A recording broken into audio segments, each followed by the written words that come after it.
Hey everybody, it's Matt from the Port Orchard Chamber of Commerce, and I'd like to welcome you to the Chamber's 2020 primary candidate interviews. For these interviews, we've selected three different races, the two races in the 26th Legislative District and District 2, the Kitsap County Commissioner's race, which encompasses South Kitsap and a little bit of Bremerton. All told, there's 12 candidates running for these positions. We reached out to each of the candidates using the email addresses that they used when they registered with the state. Those that got back to us, their interviews are included here. Encourage you all to watch them, to listen to them. Hopefully they will help you make better choices, but most importantly, to encourage you all to vote. Thanks and enjoy. Hi, everybody. I am here with Charlotte Garrido, and Charlotte and I have experienced some third world problems today in connecting on with the Zoom calls. So she's doing her very best pilot impression with her headphones on today. So I want to thank Charlotte for joining us today and jumping through the hoops to get on here. Charlotte is the current county commissioner for District 2, which encompasses South Kitsap and a sliver of Bremerton. And so she's the Democrat incumbent. And Charlotte, do you want to go ahead and kind of introduce yourself, give us some background as to who you are and all that other good stuff? I would. Is there a time frame that you want me to keep this in? Nope. Okay. That's one of the beauties of this is I'm not going to cut you off, and the buzzer's not going to buzz, and you can go ahead and give us your answers. Okay, thanks a lot. I am Charlotte Garrido. I am the South Kitsap County Commissioner at the present time. I have lived in Kitsap County for about 40 years. Ray and I have lived here for about 40 years in the same house since Olala. And I've been active in the community ever since we first got here. The best way for me to get to know a community is to get involved with other neighbors and friends and community organizations to get to know what the interests are and some of the activities that are going on. And that has proved to be very, very interesting and long-standing. Probably one of the most long-standing relationships I have is with the Port Orchard Farmers Market, which I worked with Chris Smith to found many, many, many years ago. And I'm really proud to be able to visit it on a regular basis. I believe that Kitsap is a wonderful place to live and work and play. And this gives me the opportunity to take great pride in the community that I live in, to get to know the people who live here, and to be able to help put people together from the community and the business community with the services that Kitsap County government is able to partner with folks, local folks on. There are so many good things happening in the community. I'd like to be able to be helping coordinate more good things. Outstanding. Okay, thank you. So let's jump right on into the questions. Great. Yeah, the first question is as you can imagine, everything that we're going through is distressing a lot of things across the state, across the nation, and naturally it trickles down to the county. I don't know what the numbers are, but I'm expecting there probably to be some type of budget shortfall coming up here in the next year or two or so. So what are your recommendations, your proposals on how we can tackle any of these budget shortfalls? Well, actually, we're beginning to see some of the beginnings of what's going to be happening, and I'm sure that local businesses are seeing that just as much as county government is. These are distressing times, and we do expect significantly less sales tax revenue this year. We have forecast about a $6 million lower budget than the anticipated $108 million budget that the county did anticipate. We are going into budget hearings in August, so you're able to watch those on BCAT or to attend them in person if you'd like. But the way that we address it is much like we did in 2008 and 2009, when we also had some very difficult financial times. Excuse me. But we found that the best way to address those shortfalls back then is probably what we're going to be doing again. And that is to begin to talk with the department directors and the other elected officials about the need for a reduction in the budget, and allow them to each work within their own departments to see where they can make some reductions going forward. And we were very successful with that in 2008 and 9. We found some great innovations actually that may not have been sought if we hadn't been pressed to attend to some of those levels of details. Of course, there was a lot more use in technology, and even some partnering across departments. For example, the treasurer and the assessor have developed some great working relationships that have proven cost effective, but also very collaborative for county government and for the citizens who are using those services. We expect to be able to have those kinds of discussions again, and look forward to your participation, the business community's participation in our conversations as well. Well, I know there's definitely going to have to be some hard conversations in many, many rooms across the country. Indeed. So in talking about recovery, what role do you think the government should play in the recovery after COVID-19? Well, we're all going to be looking at financial deficits, businesses, families, governments. And so if we can together discover some of the ways to be more efficient and cost effective, I think that government is an important partner in that, and maybe hosting some of the conversations, not owning them, but hosting them. Excuse me. Probably the first thing we're doing is asking each of our departments to look carefully at what they do. We're already seeing that there are some reductions in personnel, but the increase in partnerships and doing things in a different way are really pressed, and partnerships maybe outside of government as well. I think it's a time for all of us to take a really careful look at where we are, where we've been, and therefore where we can go as we head forward. And I'd look for the Chamber's, again, engagement with that conversation. Yeah, I think it's it'll definitely be a process that will need to be explored, and we definitely welcome the opportunity to participate in those discussions and bring bring businesses to the table also. I think it is critical. You've talked about these, and as I've done these interviews, I've noticed a lot of overlap on the questions and the answers on the questions. So this next question I have, it does talk about, what are the best ways to control expenses on the county level. I think you've done a really good job of explaining that.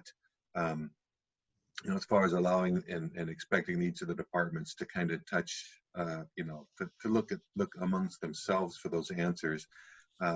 So I don't know if there's anything else you want to say about controlling expenses on the county level. And then, the second part of that question is, do we really need more taxes? Well, we actually have reduced the amount of increased taxes that Kitsap County collects each year anyway. It used to be a bit higher. We've kept it at no more than 1% recently, and are proud to be able to do that because it shows that we are growing smartly, or that we are wisely using tax dollars. Some of the collaborative methods that we're using is actually Mayor Erickson from Paulsbo coordinates a phone call with electeds in county and city government across the county every Monday morning, and we talk about the COVID impacts on our operations and how what efficiencies we're finding together as Kitsap Regional Coordinating Council, but also as individual governments, and just kind of sharing ideas. And we're finding that that's been a real valuable touchstone for us to be able to look forward in positive ways, and maybe consider things that without those conversations would not have been put into our idea bank. One of the other things that you might not know is existing is Kitsap Public Health, on which most electeds serve on the board, has issued a Safe Start report card, which is a very interesting document to be able to see what some of the safe precautions that we across governments and business and families and so forth can be encouraging, and especially, I mean, they're pretty common sense. Wash your hands, wear a mask, etc. Just simple things that will make a huge difference in us moving out of this pandemic arena into again back into a healthy community. So sharing some of that information, I think, is extremely valuable. Yeah, I know that the chambers in Kitsap County have worked very closely over the course of the last few months. We've been working well with the cities, and I agree 100% that collaboration now more than ever, whether it's between the auditor's office and the treasurer's office, or between city and counties, it's really critical that everybody work together. So you as county commissioner, so this next question, you know, with that in mind, how do you feel that you can best support the small businesses in South Kitsap? Well, there are a couple of things, and as a commissioner, I also serve on the Olympic Consortium Workforce Development Board, which is Clallam, Jefferson, and Kitsap. And it's a way that we can bring revenues in for business, and also we could develop programs that may not have existed before that could encourage economic development in different ways. And it's especially wise for us to think of that in collaboration. But when you're thinking about the pathways to occupations, as well as the training that not only potential employees need, but maybe even some workforce development or some educational opportunities for business owners to be able to magnify some of their own ideas about how to move forward. Maybe there's some things that we could be exploring and expanding on. Okay, so the last question, and this is the catch-all question. You know, and I've told others, and I didn't mention it to you in the beginning, Charlotte, but this is all about you. This is the only time in your life where the conversation is going to be about you. We want to know about you. So so in answering this next question, you know, lay it on. Tell us why it's about you, and why are you the best person to represent South Kitsap, to continue to represent South Kitsap. And so, what do you think? Give me a minute on that one. I tend to be a cheerleader for the county and for others more than for myself. But I have been in this job for quite some time. And as I said, for 40 years, I've been working on behalf of our community with my friends and neighbors and local businesses to help make sure that we are all that we can be. We live in a beautiful place, a wonderful part of the world. And each one of us bears the responsibility to enhance it in any way that we can. So I am a cheerleader. I'm a team builder. So I like to bring people together who have common interests to create opportunities for our community, to create maybe icons within the community that help us identify who we are and others to observe who we are. One of the ways that happens, maybe, for example, is we have lots and lots of parks in Kitsap County. And one that I'm particularly interested in helping us enhance even more is Howe Farm, which is out on Mile Hill. It's a county-owned park, and it's well used. And yet it has a great history going back to about 1903, where we could actually make that a living history museum of Kitsap County's agriculture, which we all rely on still to some extent. But to have that beautiful, wonderful barn on that beautiful piece of property, I think would give us all a lot more pride in where our community has been as we take it forward into the future as well, and into the future for beyond our time. So we have lots of opportunity. We live, as I said, in a beautiful place. We are a peninsula nearly surrounded by water, so the vistas are spectacular. The methods of transportation are multiple and more enjoyable than some areas of the whole Puget Sound region. So if we could brag about ourselves, I think I don't mind being part of that team and leading the team or causing the team to come together. It's not about me, it's about us and who we are and where we live and how to let ourselves and others know how wonderful this area is and our people are. All right, super. Thank you, Charlotte. Yeah, this is, I grew up here, lived here forever. My family's lived here forever. And I went to college in Spokane. Wanted to come back to this area because it was it's a spectacular place. My daughter left to go to school in Montana. When the door hit her on the way out, she didn't think she was ever coming back, and she's back. So congratulations. Yeah, there's no place quite like being here in South Kitsap and in the Port Orchard area. So Charlotte, if anybody wanted to know anything else about you, do you have a website for your campaign, Facebook page? What do you recommend for people that are curious? CharlotteGarrido.org. There you go. Okay, CharlotteGarrido.org. That's an easy one. Yeah.